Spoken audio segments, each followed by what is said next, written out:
This is an excerpt from Startling Incidents and Experiences in the Christian Life by Enoch E.E.Byrum. Beware of the First Drink by J.R. Talon. In the autumn of the year in which I was 17 years of age, I planned a western trip and was soon on a CPR train speeding rapidly toward wheat fields of Manitoba. Usually there are not enough men in Western Canada to harvest the immense crops, so the railroads give especially cheap excursion rates to get men to go there as harvest hands. Thousands of men avail themselves of this opportunity to see the country and to make some money. Extra good wages are paid as an inducement to the men of the East. On the train with me were 3 men from my home country. One was my old school teacher, with whom I began the journey.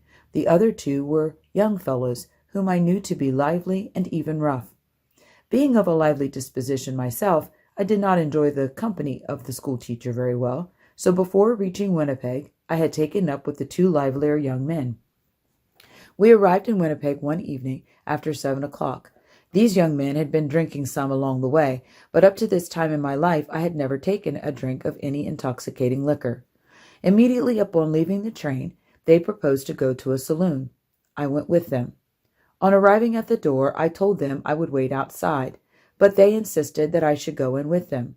At last I yielded to their persuasions to go inside, but this did not satisfy them. They urged me to take something soft.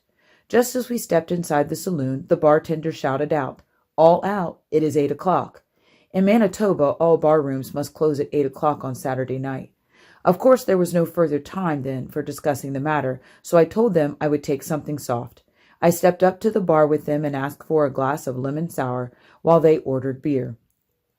In the rush of clearing the saloon in time to comply with the law, the bartender either misunderstood my order or willfully changed it. I was not paying particular attention to what he was doing, so the other boys called my attention to the fact that he was drawing off beer for me. Of course, the struggle between my past teaching and past resolutions and my pride was fierce, though brief. On the spur of the moment, I said, "Oh well, let it go." The beer was placed on the bar, and I took my first strong drink. The mere drinking of this glass of beer did me no particular physical harm, but somehow, some way, it seemed to break the ice, and to bring over me a feeling of don't care and what's the use, so that it became easy for me to yield to the inducements of the future. It was the first step toward drunkenness and ruin, which I most certainly would have reached had it not been for the providential interference of the Spirit of God. For some time I indulged in an occasional seasons of drinking and revelry accompanied with kindred evils, and one night, just before Christmas, I attended a raffle. By the way, I had returned from the West. In company with another young man, I went to a neighboring town to get liquor for the occasion, our hometown being dry. On the way back, we had what seemed to us then a good time. I had drunk so much that when we began to play cards for turkeys and other things, my brain was so badly befogged that I was unable to play with any great degree of intelligence. However, during the course of the evening, I won a turkey. We started for town about 1 o'clock in the morning, and I reached my home somewhere near 2 o'clock. Upon my arrival, I found my mother sitting up waiting for me. I shall never forget that picture as long as I live. She was sitting by the table, knitting nervously and waiting anxiously for her boy. She asked me where I had been. I would not lie, so told her frankly. Of course, I did not tell her that I had been drinking, but as she knew that kind of people that frequented the place of these raffles, she guessed the rest, I presume. There was something about her disappointed tone of voice and wounded look that made me feel most miserable. I wished that my turkey were most anywhere but there.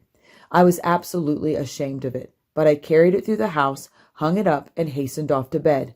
Next morning I did not get up with the other members of the family, and when I arose, the picture of the night before and the Spirit of God and the shame of it all were so working upon me that I slipped out of the house and did not return again until toward evening, by which time I had resolved to end it all by giving my heart to God.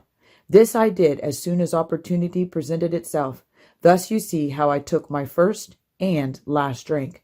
I am absolutely unable to tell you how glad I am that God in His mercy delivered me from the drink habit, for surely it would have meant the ruin of my life in this world and in the world to come. It is very dangerous to tamper with drink. In fact, sin of any kind is dangerous, for there goes with it a carelessness and neglect that is intended by the enemy of souls to keep a person dead to his own welfare until it is too late to retrace his steps.